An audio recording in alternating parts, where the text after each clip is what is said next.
Welcome to the Game Master Monday State of the Podcast and also the live streams. I'm here with our brand spanking new, fresh out of the box co-GM Supriya. How are you doing, Zoup? Hi, I'm Zoup. My mom calls me Supriya. You can call me either thing, and I am so excited to be here. I made sure I called you both things just to cover my bases. I love it. I love it. The reason I always put in Supriya is just because I don't want to lose that piece of me, even when I'm Zoup. I think it's a good piece of you to carry. Yeah. I like all versions of you, Zoup. Oh, thank you. Yeah. This is your first State of the Podcast ever because you just joined our crew here this year. Eagle-eared listeners may note the lack of Jenny on this particular one, and it's because we got her. That's it. We got her. Yes. Just kidding. Jenny runs her own show now. She does Fire Emblem Fallen Kingdom over on YouTube. You should check it out. And she's going to be more of a helper at Game Master Monday from now on, kind of popping in whenever she's needed. But she's still in our Discord, so you can still page her and call her Dr. Kubi, and she'll show up. and tell her how wonderful of a GM she is. I don't know if you all have caught Absurdia on the live stream, but damn. Jenny good. Jenny unfortunately very good. Jenny very good. I'd like to do more things with Jenny, but that's up to Jenny and also us. And also, if you can't have Jenny, at least you can have Zoup. And yes. I think you've been doing a banger-ass job on the show so far this year. Thank you. Do you want to talk about your accomplishments for this year? Why, certainly. I guess I shouldn't jump ahead in the script. Why not? So, I mean, you're joining the show at a pretty solid time here, Zoup. So far, in this year, we've accumulated some pretty neat accolades over the past 3 years or so. We've gotten 8,000 streams and downloads, at least if my Spotify numbers are right. It might be higher, who knows, with that free distribution service, but at least that many. We launched Game Master Monday Presents late last year, and this year it really took off thanks to a lot of projects that we put out this year, including Castaway, all the guest mini-series we had, just a lot of people coming on and doing their dream projects with us and trusting us to do that and letting us cast it and throw people at them. A foolish endeavor, but I'm really grateful to them for allowing us to do all of that. We made some really cool shit on the Twitch this year. Speaking of Castaway and all those other streams we've done a lot of charity streams. This year we got over $5,000 for different charities and mutual aid funds. Castaway's been a runaway hit, and now I'm compared to that first season where I had to beg a lot of people, yourself included, to come do that first season and buy into this. Oh no, you didn't have to beg. Let's not pretend I wasn't like me. It was a little bit of a beg situation, I'll admit, because some things happened. I was like, Zoup, please, I need you right now. I'm like, yes, I pull on my cape. I was born for this moment. Let me play a ex-cult member. Yes. That's what you get with the Zoup experience. You come to Zoup last second and you get like a really heady banger-ass character concept.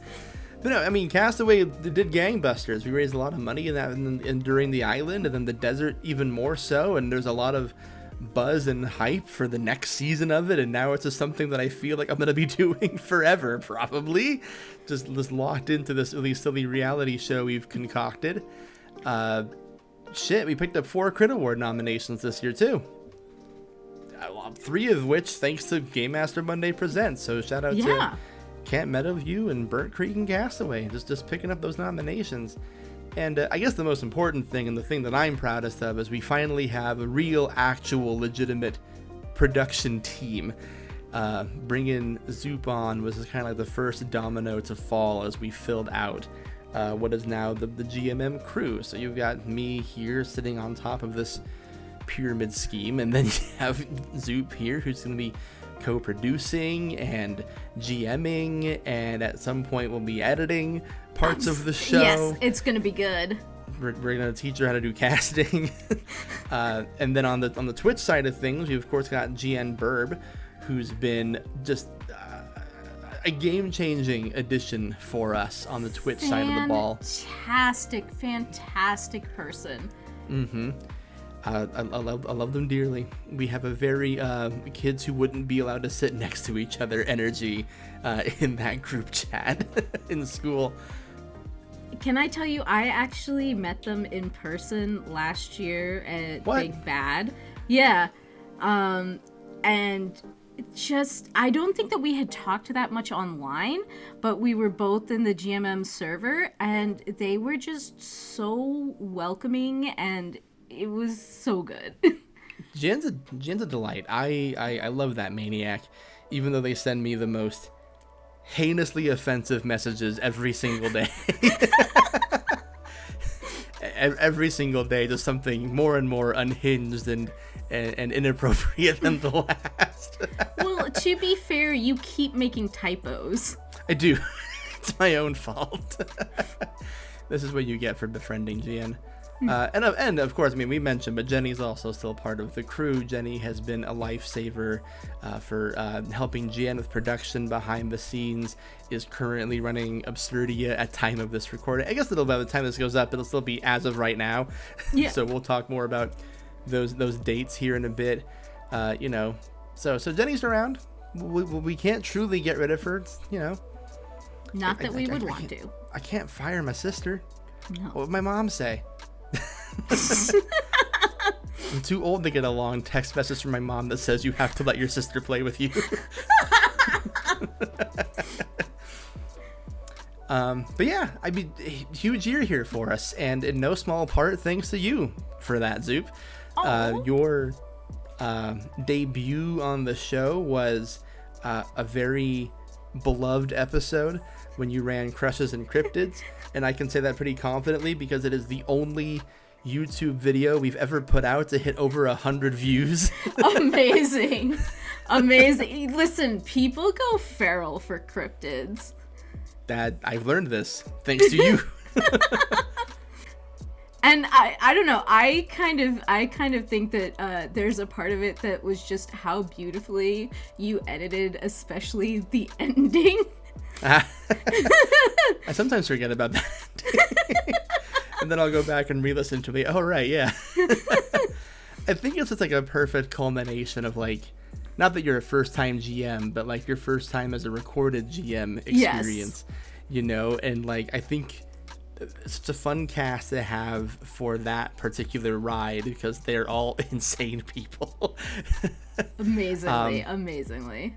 But also just so down to clown, I appreciate your sense of pacing, how you involve characters in your stories, how you just are so, I don't know, like you feel like you're in it as a game master. It doesn't feel like you're sitting on a throne above everyone playing God. It feels like you're kind of in the trenches there with them as a game master. I really like that style because I am definitely a god on a throne, swirling clouds around and throwing shit.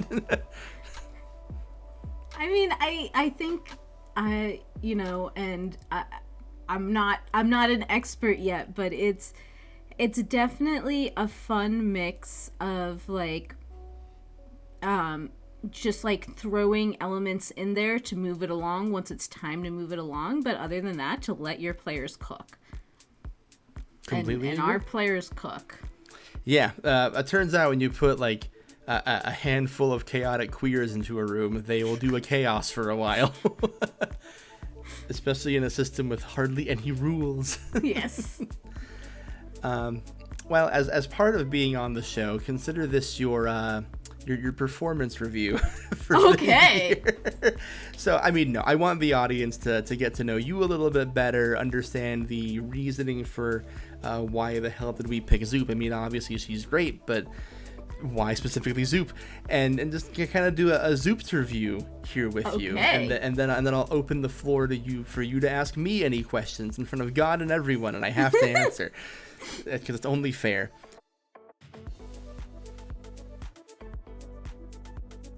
I wanted to start off with that because one of the big reasons that we chose you to be the game master, and I'm just gonna be completely honest, it wasn't a long list of people that I would have given this offer to. It was literally me talking to Jen and Jenny about how like kind of burnt out and exhausted I was getting since Jenny wasn't as involved in the show late last year and throughout this year.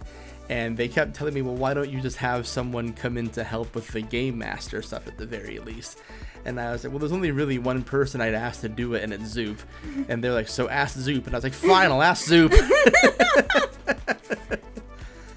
But the reason I asked you in particular was, one, I'm not stealing you from anything, you know? That is so true. You've been kind of a TTRPG nomad for the better part of the last, like, 2-ish years or so, maybe like a smidge less. But everywhere you go, whether it was as a GM or a player, I'm like, I know Zoup's brain is always going. I know she gets me because we've had a lot of conversations about the art of actual play and whatnot behind the scenes. Anytime I was confused by a system, I'd walk up to you head in hand, just be like, can you read this book to me, please? I love mechanics are so great. It's another good reason, because it's the antithesis of me. I run a lot of systems, and I do love mechanics, and I love all types of games. You eat them. Yes. You have an acute love for understanding mechanic, and we have the similar philosophy of letting mechanic influence story, which is something I wanted to keep the ball rolling on. So our differences were enough where I was like, Zoup is a good compliment to me because she's good at the stuff I'm bad at and is one of my safety net players, but is also like our similarities are present enough where I think Zoup understands the vibe and essence of what Game Master Monday is. Plus, at the time of my asking you, I'm pretty sure you held the record for most GMM appearances anyway, besides me and Jenny. I think I have been eclipsed by Rosie, but with good reason.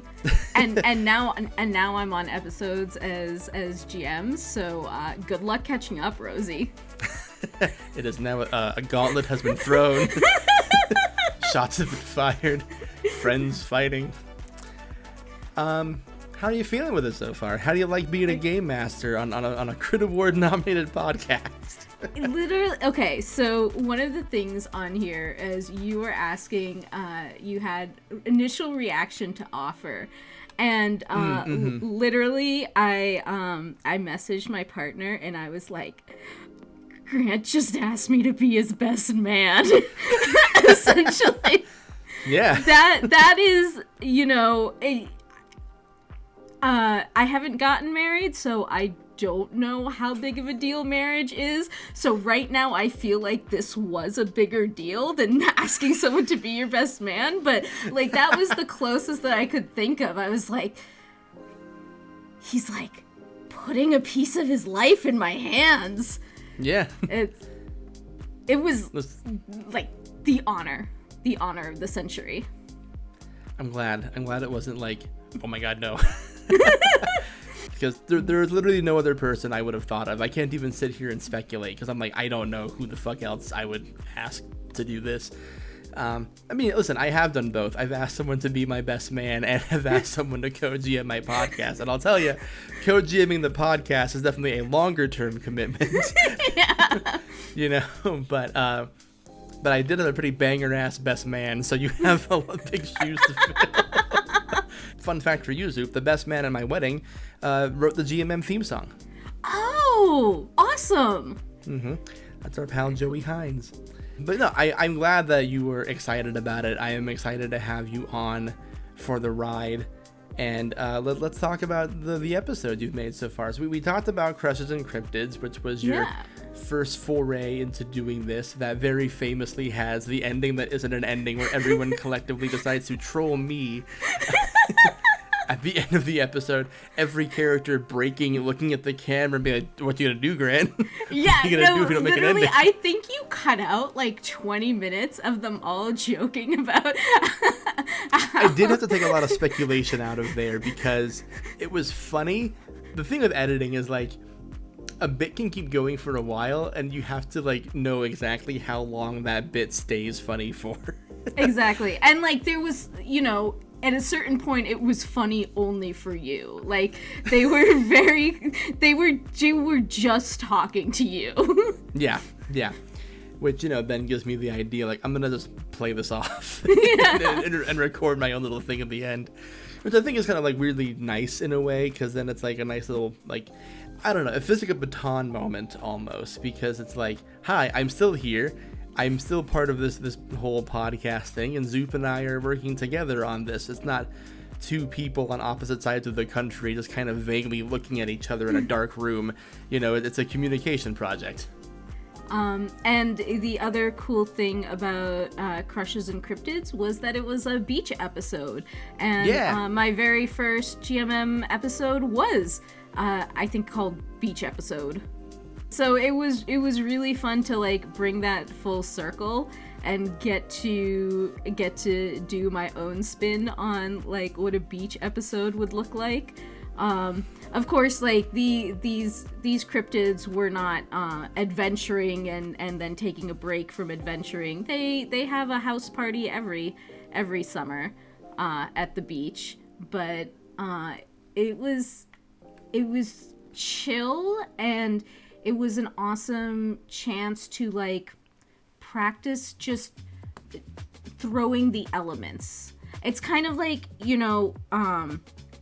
it's like a Mario level, right? And Mario is gonna do what Mario does, and all you do is you put the elements there, and then you player decide how to navigate those things. And that's kind of what it feels like. Yeah, very much so. I completely agree with that sentiment, honestly. And it's all about, like, the balance of what you throw and how often you throw it too, right? And I mean, listen, I've heard nothing but rave reviews from that cast and from audience people, and now a Zoup-isode, as they're lovingly referred to in the Discord, are like events that people look forward to and are excited about, which kind of leads very nicely into the second one you have to do for us, which is Starting Out by our friend over Shannon over at Imagineif. Starting Out was so cool because one of the things when I looked at Starting Out and I thought about how we could use it, realizing that, hopefully that there are listeners out there who maybe don't get to play TTRPGs as often. I mean, obviously, like, a lot of our listeners are also AP players too, but I think it can be confusing sometimes when you even with a guide of like, you can do this, and this. It's like you can get like a manual that tells you what workouts to do, but what's more helpful is like a video of workouts to do. And so I figured, we'll get some great people who make great characters, who think about deeply about their characters and how they're created, and let them show you kind of like the process from the beginning. Mm-hmm. And you had some deep thinkers on that cast too, yes. For sure. With Star and Feral and Fish, man. Yes. just a real heady cast, which I like a lot. And the stuff they were able to come up with the structure of that game was, I mean, listen, on par for what they do, which is many levels above what a lot of other people are able to do. Yes, definitely. And it was, I like, if I were to go back and I were to look at it, like, I didn't encourage making an adventurer. It was much more just making a character, which is, we play a lot of TTRPGs where the characters aren't adventurers. I mean, Crushes and Cryptids, they weren't adventurers. They were just, like cryptids hanging out at the beach. So maybe if I were to redo it, I would massage the like scenario a little bit to be more geared towards those characters. But it was also fun to kind of think, okay, what if you're just a normal person and you're hit with something abnormal and you have to start something? That's my wheelhouse. That's where I like to operate. I feel like a lot of GMM episodes aren't like strictly adventures. A lot of the shows and systems we run are just guys. just showing up and something happens. Hell, your first miniseries, Bunnies and Burrows, was just some rabbits hanging out, and then a weird thing happened, you know? Exactly. So, like, definitely a lane I'm comfortable in. And I mean, man, the nice thing is that Shannon said about you in this episode when it came out, just really, I don't know, really gratifying to like, not just, you know, just to see the creators be excited to see their games be played and to be ran by you, but also just like a real pat on the back moment for us as a production crew to like, oh good, people really like Zoup. Good. People were not in fact just listening to this for me. They are very open to giving the new person a shot and welcoming them and celebrating them online as well. Absolutely. But those are the ones we have published here for you so far, but that's by no means the last you're going to hear from Zoup this year. Hell, we have a lot of Zoup episodes planned. Yes. Coming out, like, literally this Monday is your take on Nighthawks. So if you want to talk a little bit about that. So, first of all, Nighthawks is, I just recommend this game to everyone. It is very mechanics light, but the number of scenarios that you can create of any place where lonely people congregate, or maybe not like maybe they can be strangers but they can know each other, but they like, you know, the loneliness of being on like a sinking ship, or like I don't even know, like, you know, 4 people in the AFK room of like a convention. Like, okay, now I have to play. Now I have to run it again because now I want to do an AFK room. But I think one of my favorite things about this particular episode of Nighthawks is Grant put together just amazing people who have make real deep characters.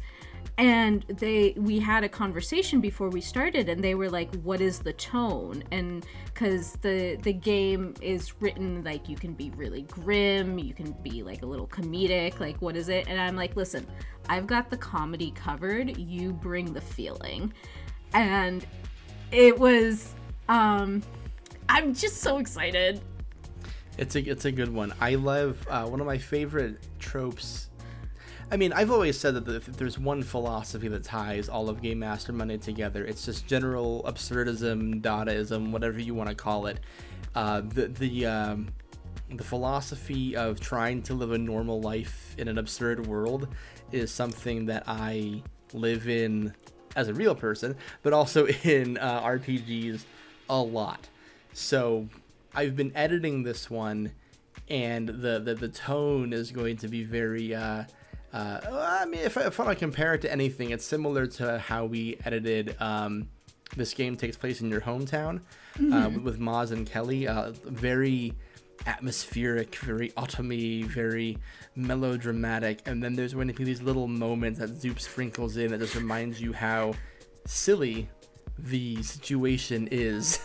Exactly. And I think it really just drives home the poignant moments, of which there are many in this episode. That one's got such a good cast. I mean, it's all we know how to make here, baby. Yeah, that is true. But that one, I was like, yeah, we really crushed this one. So that's, of course, Ross from Blades of Mayari, Top from Soul Operator, Rosie, who Zoup is now in a fight with, but from Magnificence and etc. Rosie's in goddamn everything. This also features a first-timer to the show, Siobhan, who is from a show called Someplace to Be, which is one that I've recently very much so fallen in love with. They're about to start their 3rd season, I want to say, and their second season is all GM-less, a completely GM-less game, and the way Siobhan conducts the orchestra of a GM-less party is just so fun to listen to. And as a person who binges a lot of fucking podcasts, I was like, when we are doing Nighthawks, I want to make sure I get Siobhan, because this is a GM-less game, and I really want someone in there who speaks the language beautifully. And boy, was I right. Yes. And then American Demigods is the big coming reveal. up. Zoup is taking the helm of a podcast mini-series in the Demigod system. So I don't want you to give away too much. We haven't finished I'm not recording it I'm yet. not gonna give away too much. I will say so. Demigods is a Powered by the Apocalypse game. So this was followed by, I think, 2 seasons. For me, the game Demigods was followed by like 2 seasons of Mass the New Generation, you know, a very Powered by the Apocalypse game, and we were looking at other games and stumbled upon that. In general, Demigods is about a world where you know, you can have your existing pantheons, but also you can create pantheons, and it's a world where, you know, gods are there, they're fallible, they make demigods, and like religion is widespread. I mean, even while the supernatural is still hidden from mortals. And one of the things, after I had run it once for friends, and each one of them chose a pantheon, except for one of the players was the child of Santa Claus. Other than that, they were all existing pantheons, and I was like, Santa exists. Yes, but Right? not as a pantheon like the Norse pantheon or the Greek pantheon. But Santa is real. Yes, 100%. Yes. Great. I'm not taking that away from you. Thanks, I'm 34. No one's told me. But you know, and mythology is so cool. It's also way too much to hold in my head. There's already too many science facts around there. So I was definitely struggling to bring in all the mythology that my players deserved in that case, based on the backgrounds that they chose. And so this was a really fun chance to find a really diverse group of individuals who beautifully represent the diversity that you find in North America. And I asked them specifically, make a demigod from a pantheon that you create. And that was so cool. Mm-hmm. It's also been so cool to try to like think of the supernatural elements, because at first I was like, oh, I have to research all this mythology and find all these things, and then I was like, wait, no, beakers can have eyes and they can be like creatures. Like there can be supernatural beakers. I don't have to like rely on like the brownies or something like that. Sure. Leprechauns. Although I think I might have mentioned a leprechaun. I don't know. You'll find out when we play. There's been a very going into a trance playing this game for sure. But I love the direction you came with, because you pitched it to me and you were like, I want to make sure that we are covering the racial, social, political, like diversity of the continent. Yeah. And really lean into like the actual meaning of America, not USA, not flags and trucks, not that kind of shit, but like this landmass that we're on, where promises were made but have not been kept. And I remember when you were pitching it to me, we were thinking of who's going to be in it, and I very blatantly was like, should I leave? Should I not be in this one? Because I didn't want to like be in there and muddying the waters of what you were shooting for. And you very much were like, oh no, we need a good white guy in there to help the cause. Absolutely, because this is, you know, there is an idea of rescuing something that right now I feel like is slipping out of our hands. And it's everybody's job. And that's one of the things that I wanted to highlight, is that, I mean, sure, they're demigods in this, but we can all do something about the circumstances. I think it's a good time to do this one, and it's only gotten more cathartic and pertinent as time has gone on. And I'm really just jazzed about this particular cast, because you've got Kendo from Tales Yet Told, you've got myself, you've got Diamond Lynn, Abby, enough of Abby, and Norden on this cast, and just getting to like be in the room with like these titans of performance and just letting them do their thing for a while. I mean, I'll just say it, episode 1, and Norden does a fucking scene with you where like I could not keep it together. I could not stop my face. I could not like stop wiggling around in my chair. I was falling over. I was emotional. It just really, man, there's gonna be moments when you listen to this one where it feels like we're like really on the nose, and it's on purpose. We are punching the thing we're punching in the nose on purpose, and not hiding anything behind metaphor or parable. We're just like, no, fuck this and fuck everything about it. Here's how we're gonna beat it. And I think, I listen, far be it from me to decide what philosophies in this world are right, but I think ours is. Absolutely. And another cool thing about this was I got my first experience of reaching out to someone that I'd never spoken to before, that I actually had no real connection to, other than because I saw Norden originally on a panel at PAX East. And it was like, I gotta follow this guy, and like He's so good. Yes. And just the idea of seeing this person, seeing him on an amazing panel at PAX East and being like, wow, like I could never speak to this person, and now I get to GM him, is so cool. And all I'm saying is, you sent an email and everything, like a really formal ass fucking email. It wasn't just like an Instagram DM, like, yo baby, you up? Like, no, you sent an email. Oh yeah. But this is my cue to y'all that take your shots. Yeah, I think that's the real philosophy over here at GMM. We ask a lot of folks that we have no business asking, and you know what? More often than not, we get a yes. And just a delight. If you would have told me a year ago we would have had this cast, I would have been like, well, Zoup and Abby make sense. How the fuck do we pull the rest of those off?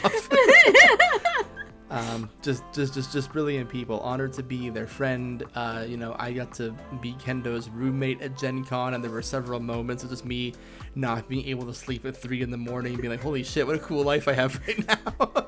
So just baller cast. God, Diamond's so good in this. Yes. Hey, if you're gay out there, boy, does Diamond have the character for you. And if you're not gay, you will be gay. Yeah. I guess the last question I'll ask before you can open forum at me here, Zoup, and make me look bad on the internet in front of all my friends. What are you most excited about as we barrel into 2026? This can be projects, personal goals, killing me and taking my spot finally so I can achieve rest, whatever. No, you're not that lucky. Oh, damn it. Please. But I think what I'm looking forward to most is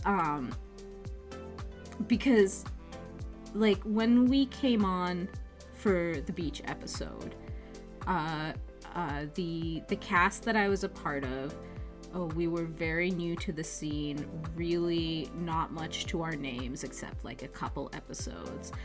And what I really appreciate about this show is the desire to showcase indie games that you may not have heard of, but are so worth trying out and playing and stretching like your creative muscles. But also, taking a chance on cast members that and bringing different cast members together from like different like spheres of the TTRPG area, and like maybe it's a newer voice and you pair that newer voice with a more experienced voice, and connections are made and friendships are forged, and I just appreciate that so much. And what I'm looking forward to most is continuing that tradition. Me too, Zoup. It's one of my favorite things we do here is if you have to have the platform, and like, listen, we worked really hard to get a platform here. I'm not gonna say that it was just magically handed to us, but I won't deny that I have a leg up over some other folks out there, and if I'm gonna have that thing, I'm not gonna squander it. I want to make sure that those indie TTRPG designers who made a silly little game at 4 a.m. one day and get their moment to have the AP they would have dreamed of. I like finding these I mean, smaller in what sense, but like these shows that are maybe new or just starting out, or finding their footing, especially if they have like a BIPOC majority cast and they're really like thrashing against the tides, just giving them a moment to like, hey, check this shit out. Like, here's this whole wide community of people you get to be endeared to now.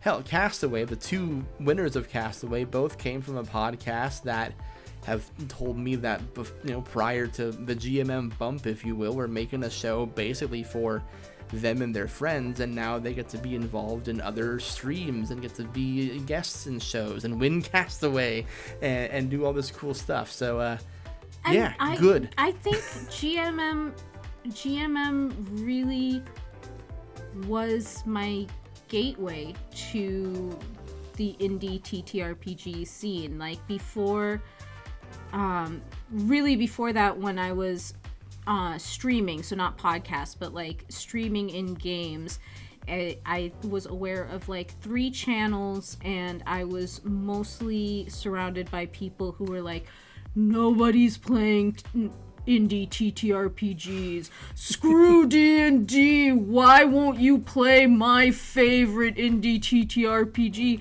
And then I found out that actually there's a whole lot of people doing it. Yeah, we have our own room in the hotel. Yeah, and like now when I see someone who's like, I'm starting the first indie TTRPG show, and I'm like, oh baby, I have to make you a card so that you have access to all the different channels that are already doing it. Like, jump on and enjoy the ride. I mean, like, definitely make your own show if you want to, but know that there are people out there who are excited about the indies, just as excited as you are. I think we can use more indie shows anytime, and I certainly don't blame anyone who thinks of the first person to think of it because of how much of a stranglehold things like D&D and Pathfinder and increasingly Daggerheart have on the scene. And I've no knocks against any of those. We've literally played all of those systems except for Daggerheart on the show. I still like Dungeons and Dragons. I get it as a storytelling vessel because the game has been changed so much because of what APers are doing out there. We've all tweaked and homebrewed and bastardized it so much that D&D literally threw their hands in the air and said, fuck it, fine, do whatever you want. But I think there is something more to be gained by coming at the indie scene, the TTRPGs, the players, with an open heart and a desire to learn more things and to give those creators, their time to shine. They deserve it. And the people keep saying to me and you online that Game Master Monday is becoming kind of a pillar in the scene, and if more people keep saying it and saying nice things, who knows? Maybe one day I'll believe them. 100%. But listen, I'm so happy to be here. I'm happy to have you here. Happy. It's been an absolute delight. All right, lay it on me, Zoup. This is anything you want to ask me. Have you thought at all about writing your own indie TTRPG? Jenny and I did once. We wrote that game. Oh, yes! 2 or 3. I think you played it maybe. Yes, we did. On a live right? stream. Yeah. Yeah. So Jenny and I wrote a game based on A Christmas Carol called God Bless Us Everyone, which was me. I was one of the 2 twins and was like weirdly evil, I think. Yes. It's a game where you play the Cratchit children who take matters into their own hands on Christmas Eve and go to Scrooge's place.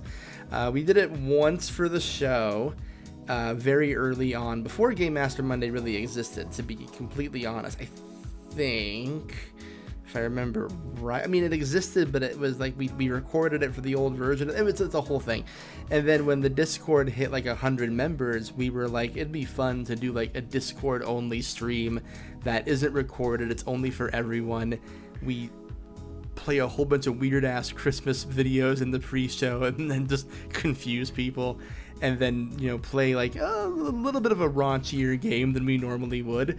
There's a scene where you all broke into a drag show. Yes! I believe Melody, who was playing Tiny Tim, kept chanting the word blowjob over and over. I wish we recorded it. That's a fun idea. We should go back to some Discord live shows. Just do some goofy one shots just for the homies. As far as writing more go, I'm not much of a designer. There's not like a game itching at your socks. Sometimes, nothing itching in my socks, fortunately. But like every now and again, I'll hear something where I think that would make a cool concept for a game, but I always think of it in the context of AP, And I'm also the kind of person who's like, well, if I've thought about it, surely someone else out there has already made this. So what if they have? Do it again. One of the things that I think is so cool, because I too have been like thinking about, or not maybe I too, but I personally have been like, I have a couple TTRPG game ideas in my pocket, and as I've been talking to people about it and thinking about it, I'm realizing that like you can have the same subject and have like 10 different games on it, because the mechanics, and I don't know why this didn't occur to me, like being a mechanics fanatic, I don't know why this didn't occur to me first, but there's so many different ways to make the mechanics work and have that change the story that you're telling. I think there's a lot of truth to that. I wouldn't call myself a mechanic fanatic, but sometimes a mechanic does jump at me in a system and I can build a whole thing out of that. I mean, you've experienced firsthand when I did Bunnies and Burrows, I literally only did that series because I was so enamored by the character creation system, and that literally informed the whole rabbit pantheon, if you will, the whole religion of the game. So I'm into that kind of stuff. I don't consider myself much of a designer. That said, Jenny is a hell of a designer, literally built the system from the ground up she uses on her show. So I think if we were ever going to do like a Game Master Monday sanctioned game ourselves, I think if you two joined forces, and GN's really good at like so proofreading cool. that shit too. Shit, you have my blessing. Do it. We have an itch account where we have one game just sitting there, so if we want to put more on it, shit, we'll raise funds for WebFest that way. Do you ever get tired of inspiring people? Wait, actually, no. Do you realize how much you inspire people? I mean, you're hitting right in the sweet spot where we just posted for GMM's 3rd birthday, and a lot of people that I really admire and respect and have worked with have talked about how inspiring the show is, and I just spent like that whole fucking Thursday just sitting on my couch being emotional as people like fucking Rosie and Anna from Hilarity Saves, fucking Kenny from the Things Mags from Streaming Rainbow wrote for us. Fucking Gina Susanna from God Killer Balance writing this really lovely shit about the show and me and our ethos here, and like the thank you messages I got. I don't think it fully clicked for me until then, just how ingrained in the scene we've been and the really good friends we've made. I guess like tangentially I knew we had a lot of friends because we've done a lot of these fucking episodes, and a lot of people have come back to do more stuff with us or just pitch things to me in general. But like getting to hear that people care about it and that the show helps them as not just like game masters and creators, but like on hard days, you know, I don't know, that means a lot to me. I don't take for granted the position we're in, you know. Granted. All the time. Jesus. But I'm not just talking about the show. I'm talking about you. Like. Yeah, okay, so like sappy go. Moment. I mean, like made me cry again. Here we go. Whether you know, like suggesting to me that I could be a co-host on GMM, that instilled in me a confidence that you have then like steadily built. Like FOMOCon happened because you said, Supriya, just do it. And I was like, okay. Well, because I wasn't going to do it. Grant said, do it. I'm going to do it. And that was like really cool shit. And you had created something that's bigger than anything we could have dreamed of. And it's going to keep 100%. Happening now. Exactly. And just like, God, just connected me with so many people. You are like a fantastic skeleton key. I like opening doors. Yeah. I do want to say, speaking of FOMOCon, just for the record, I went to Gen Con during FOMOCon. The reason FOMOCon existed because so many people felt bad they couldn't go to Gen Con this year, and I only got to go because Janelle, Boss Jellybean, very graciously offered and paid and hired me to come run Safety Mode Disabled for her at Gen Con. So I got to go and do a few panels and wander around, and the amount of people who recognize Game Master Monday, first of all, nuts, and second of all, would walk up to me and tell me like, man, FOMOCon looked really fun. I almost have FOMO for FOMOCon, and I'm at Gen Con. I'm like, that's crazy.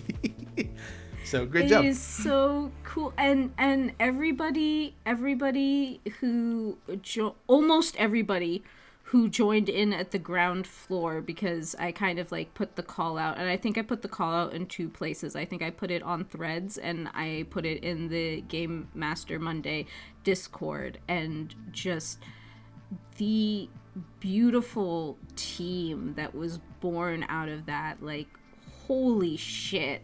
Mm-hmm. I think it's a real testament to like what you're capable of, by the way. Listen, you can give me all the credit in the world you want for believing in you, and I will happily take it. I am a little bit of a narcissist. But you unlocked the door, I opened it. We can both take credit. A door can be opened by anyone or anything for any reason, but you're the one who has to go through it and then participate with what's inside of the door. And you did that, you know? Getting the opportunity is one thing, using it and running with it is all you. That's not that. I had nothing to do with FOMOCon. Like, anytime I would make a post about, hey, do FOMOCon, my shit wouldn't go nowhere. You were the one giving the marching orders on that one. It's just, this is what I'm saying. Like, you inspire. You're like a drop of sunlight in tea. I like doing it. I'll just say that. I like doing it. I like that there are a lot of stories like that have come out of GMM, whether it's yourself or Rosie or this could get dicey, or 5GMs or or Mags or anyone, really. Anyone who did their first guest anything with us, who then went on to do bigger, cooler things with their stuff. To see more people that we took under our wing here go on and prosper in the scene, even like exceeding us in a lot of cases, that's what makes me feel really good as a creator. I love being Bing Bong at the bottom of the canyon, watching someone fly off way past me, and so they can send her to the moon for me. You know, like it's so cool. You have famously talked about how a lot of your miniseries at its core, it comes down to one word. Mm-hmm. Are you willing to share the word for the next miniseries after American Demigods? Oh, yeah, I am actually, because I put a lot of thought into this one. So we already know what our spring miniseries is going to be, and this is actually a great opportunity for me to talk about a small change we're making next year to the pod, because we're increasing the number of miniseries we do starting next year. So you're going to start seeing seasonal miniseries from us. We're going to gun for 4. Next year we're doing 3, because turning around and doing one in the winter right now was a fool's errand. But the next one will be in May. It'll be our spring miniseries. I'm running it, and the word is vermin. Yes. That is a word that has many connotations to it. Yes, it does. Very exciting. That is one of our most ambitious projects. Probably our most loaded cast ever for a miniseries. Some of the fucking names we have in that one are fucking names, and I am infinitely geeked about it, and it's physically hurting me to not say more. So we should move on. Okay. What is your favorite mechanic that you've ever? Oh man, that's good. I have a lot of ones that I love a lot, especially from games from this year. Shit. I might just buckshot a few. I really love the dice pool in Monty Python's co-curricular reenactment program, because you get just a goofy amount of dice, and it has like a kids on bikes explosion system, if you will. I don't know how else to call it. You know, on D20 when they did Never Stop Blowing Up, it just kept calling it blowing up. It's the only thing I can call it now. But no, you get like a D4, a D6, a D8, a D10, a D12, a D14, a D16, a D18, a D20, and a D30. I think that's very funny, and I like that in that game, rolling really high can be a bad thing, because it's not on a scale of failure to success, it's on a scale of silly to serious, and if you take what you're doing too seriously, you can get demerits. So you can roll a D30 and hit a 30, and that's a bad thing.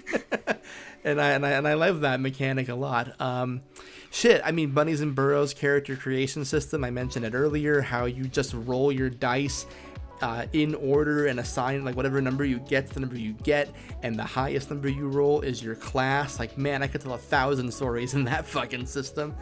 I really enjoy Dread's Jenga block system, and I've done a few different twists on that on the show. It's a system I've always loved, but I was always for a long time like, I have no idea how we'll ever play games like this on the show, because how do you audio a Jenga block tower? How do you play Jenga over fucking Discord? And the creative ways we've figured out how to do that with dice systems has been really fun. Like in And They Were Daughter Mates, where the higher number on the die you rolled, the closer it got to Christmas and the convent closing. Or in This Game Takes Place in Your Hometown, if you rolled the same number on a D20 3 times, they get you, you know. So like there were, I really love those creative interpretations that we've come up with for Dread type systems. Play Ball, one of my favorite fucking systems of all time. I love I've really grown to love D12 systems the most, I think. Just a D12 is a nice, good, safe, round die. It's a pleasing shape. Mm-hmm. And it's a good amount of numbers for things. Castaway, I should talk about Castaway and their fucking D12 system. I love that the die represents how healthy your character is. Like, you don't have hit points, you have a die, and when you run out of it, you're dead, you know? It's dope. Arc Doom and the way they handle a rolling under system by giving you like a multiplication table with those 2 factors before you roll. Shit, dude, I love games, Zoup. Yeah.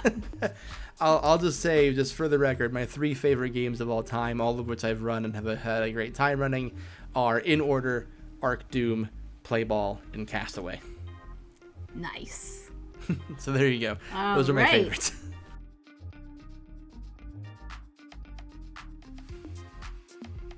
We put out a little call to our Discord to talk about the show and ask us any questions. So we got a couple. From the Discord. I saved 2 of them for the sake of time here today. But we're gonna start with a question from our friend Blue over at Batty Bards, and they ask, how do you balance all the everything that comes with being an AP studio? Marketing, scheduling, producing. What keeps you on track and on top of it all? Short answer, me. Yes, 100%. Long answer, Google Sheets, Google Docs.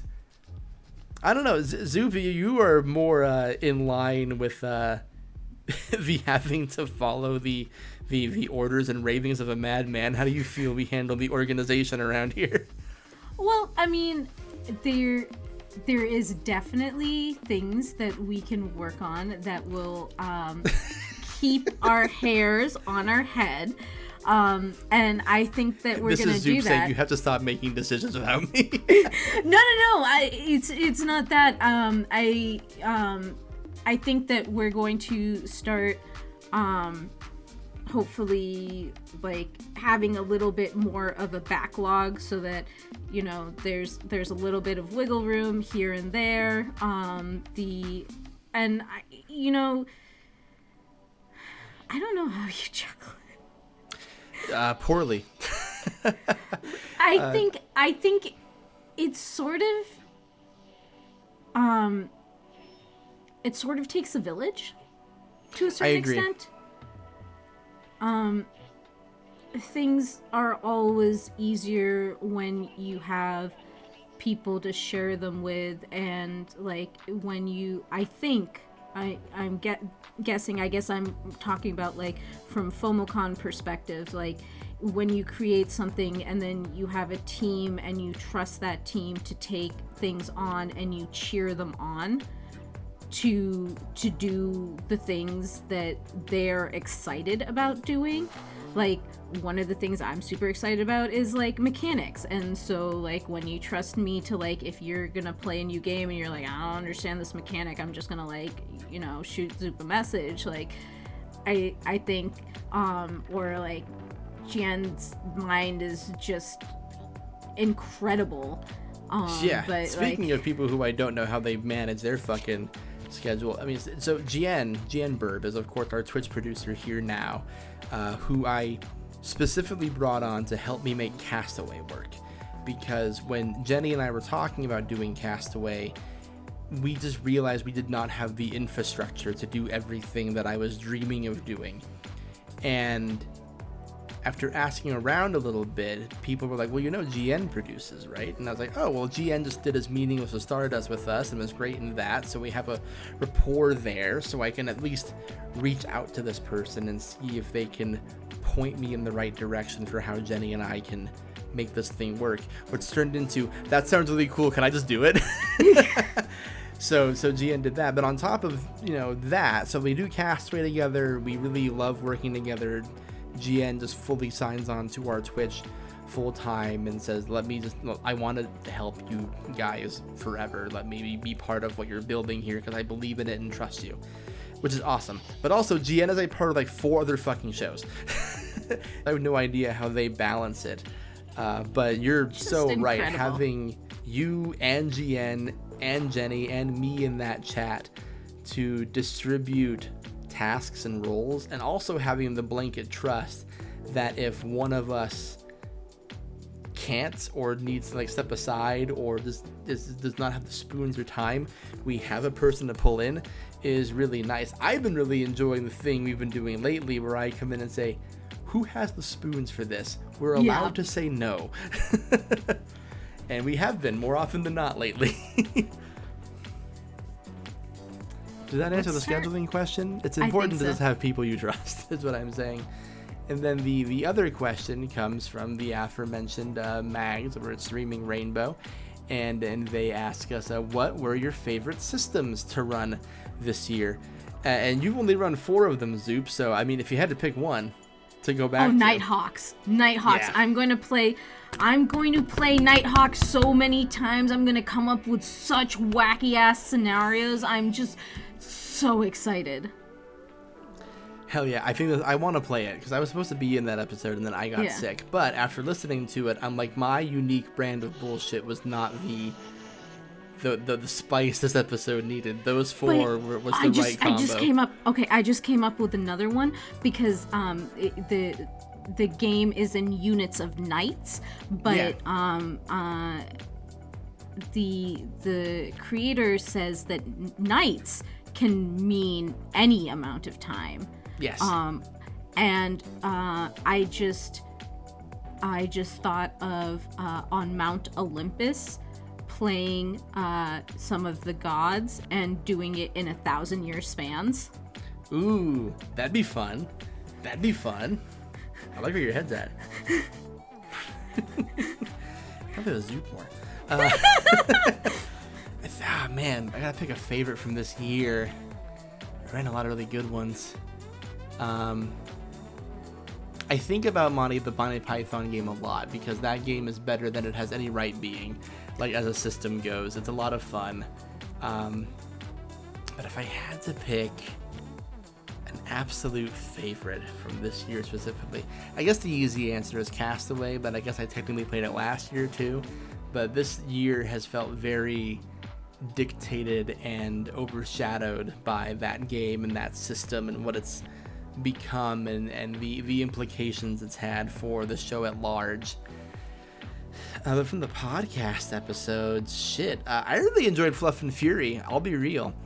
And I'm not much of a crunch guy, but Fluff and Fury is a lot of fun, and I love that setting of a post-apocalypse where teddy bears and stuffed animals are alive in a cyberpunk dystopia and they're in gangs and trying to kill each other. And I love that dichotomy a lot, and it's a very fun episode, and it's the first one in a long time where I got to just sit and write a bunch of really dumb ideas for NPCs. If you were really paying attention listening to that one, you may have quickly caught on that every NPC in the podcast episode, at least, are all real Beanie Babies. So I had a lot of fun doing that. Well, that's why the big bad is Princess Diana.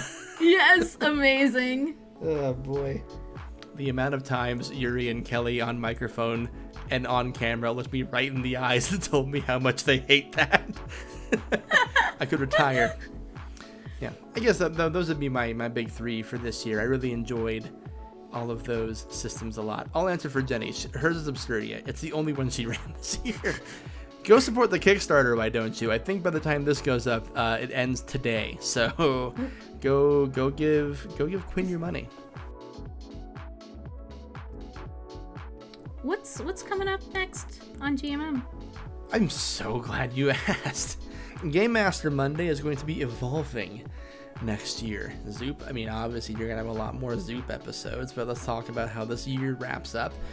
On a Monday, we have the aforementioned Nighthawks, which is one of my favorite episodes we've done, I think, ever. It's a really good one. Easily one of my favorite Halloween specials we've done. Following that, we'll have American Demigods, a 4-part miniseries GM'd by Zoup.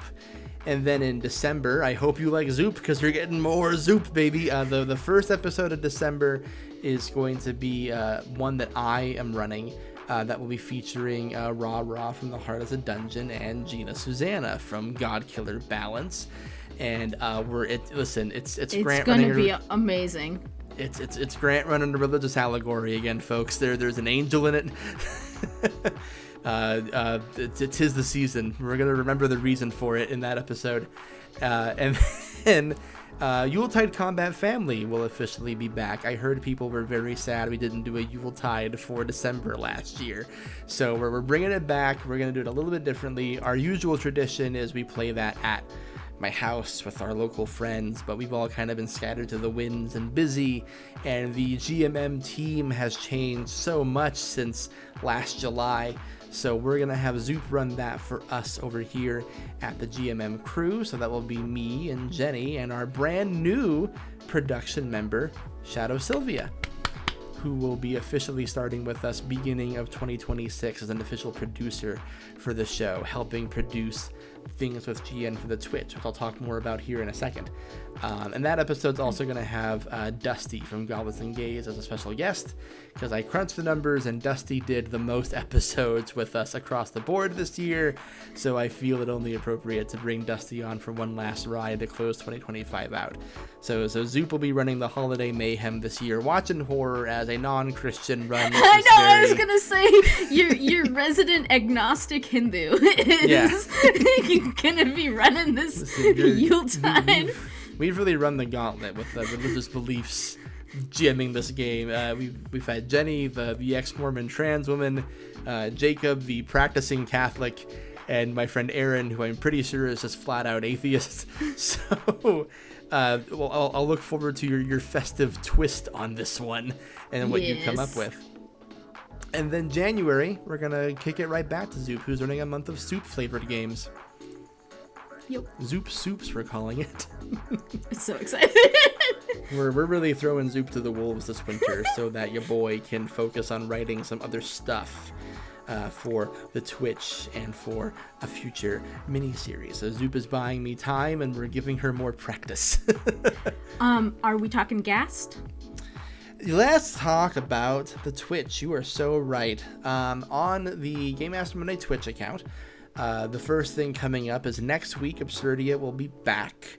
The final 2 episodes are going up on October 22nd and October 29th. So we'll be kind of celebrating the closing of the Kickstarter they're working towards, their stretch goals.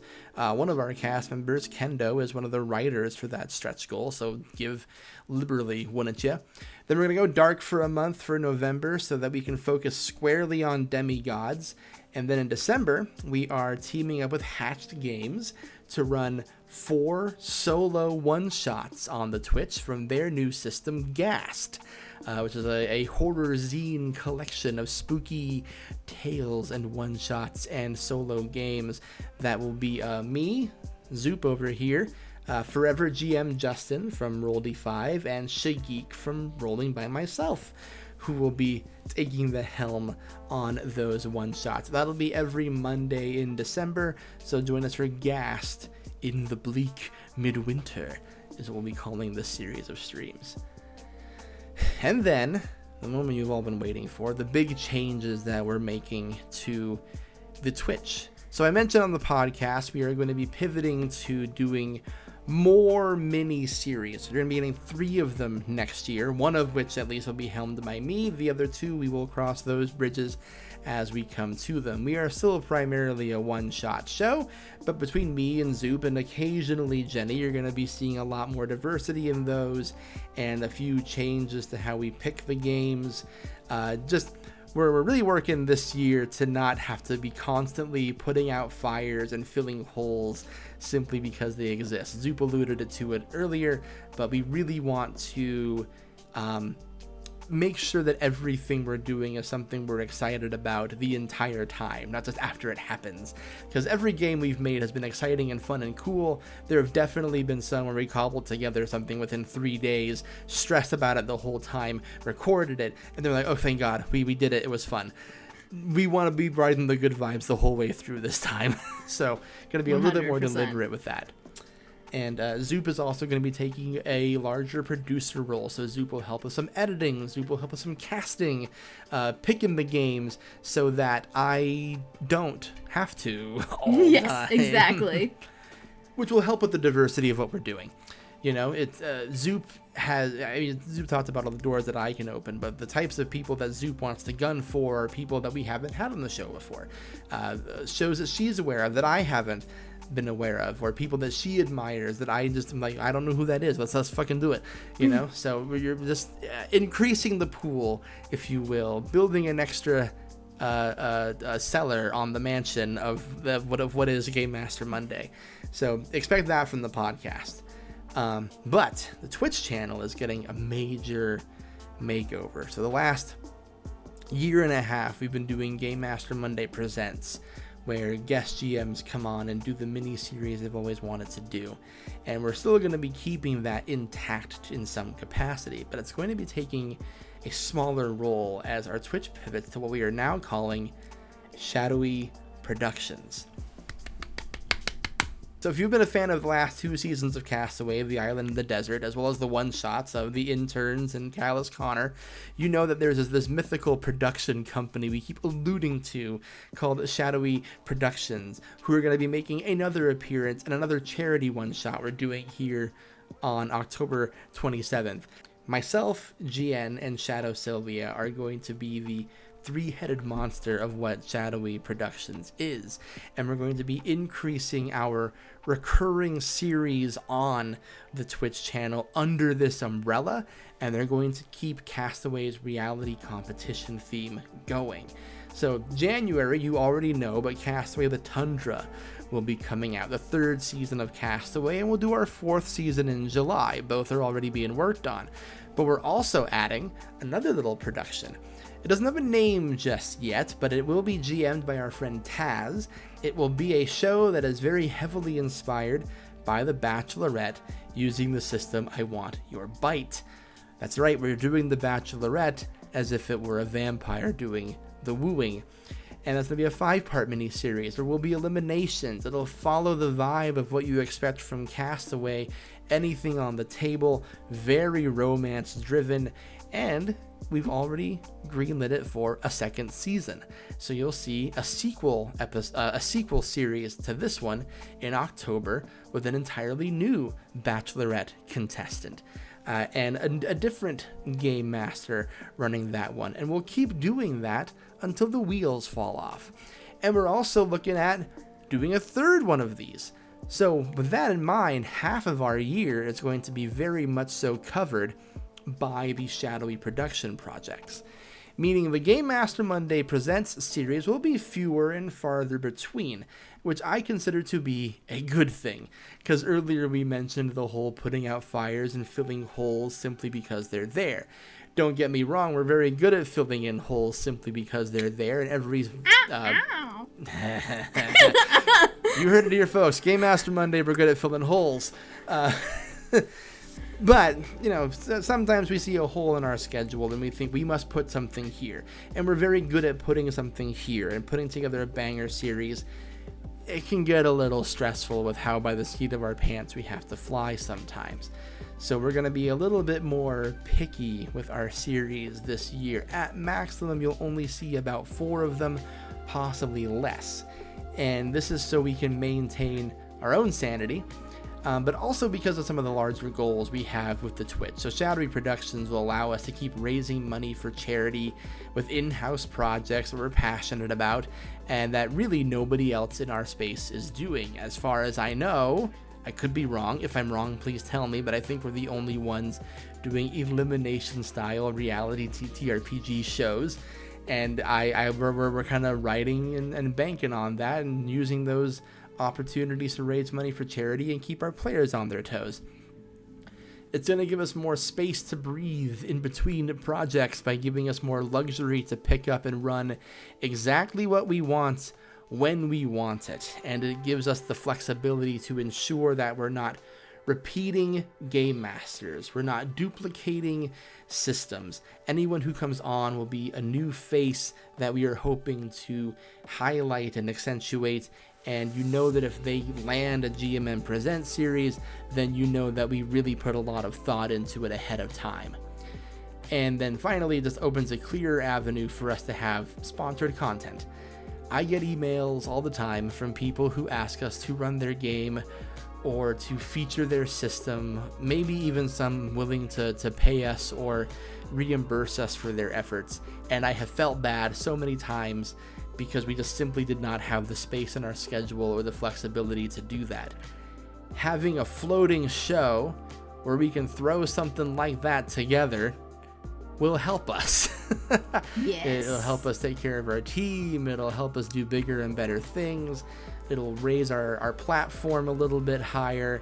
And we want to really, if we are going to make money doing this thing, which we might next year, a little bit here and there, we want to use those opportunities to get GMM going to web fests. We want to be able to do more mutual aid stuff.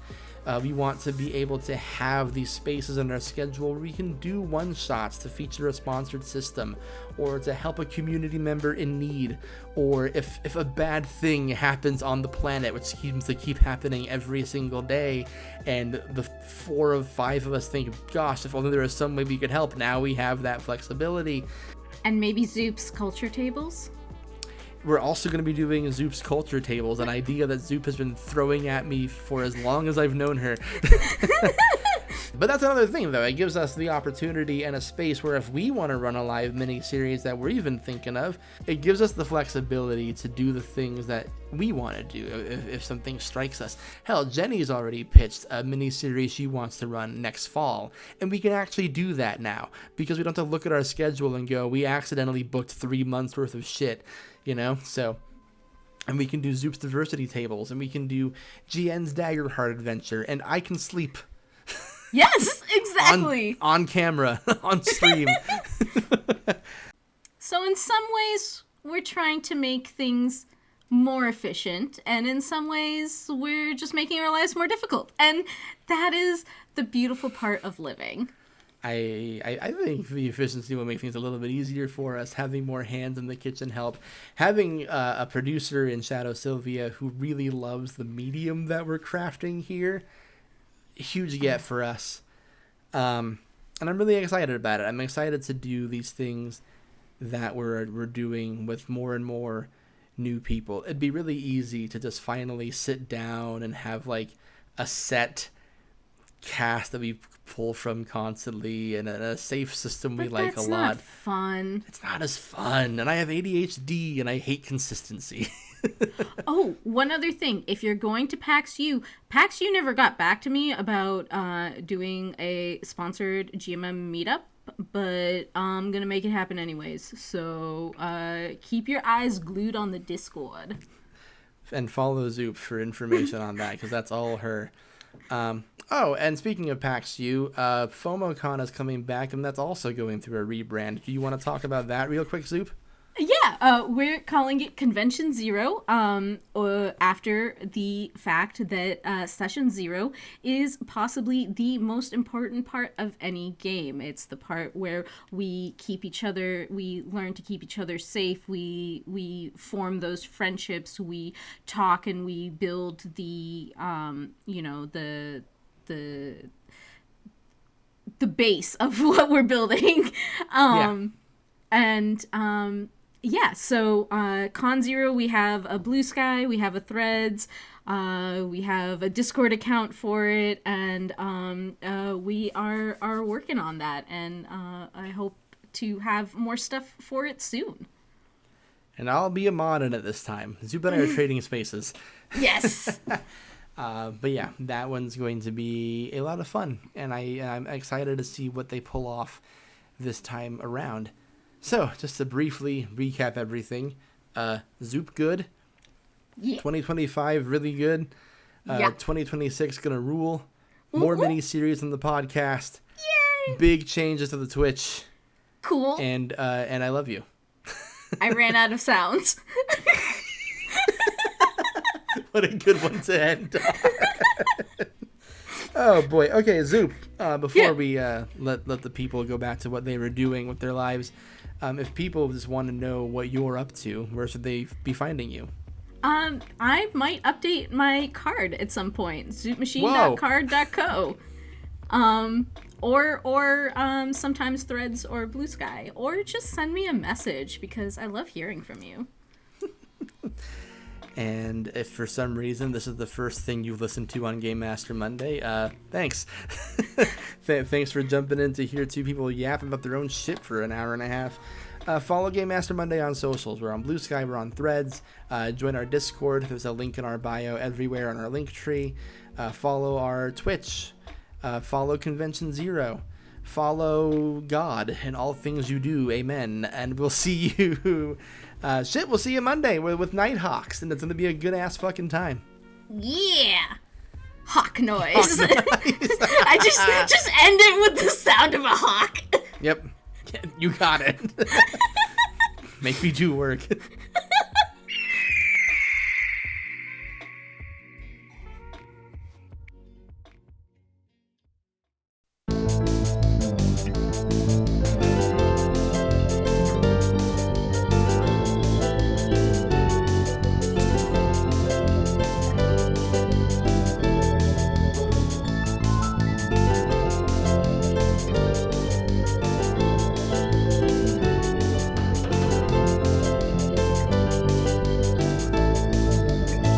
To the Game Master Monday State of the Podcast. It's us, your parents. Hi, Zoup.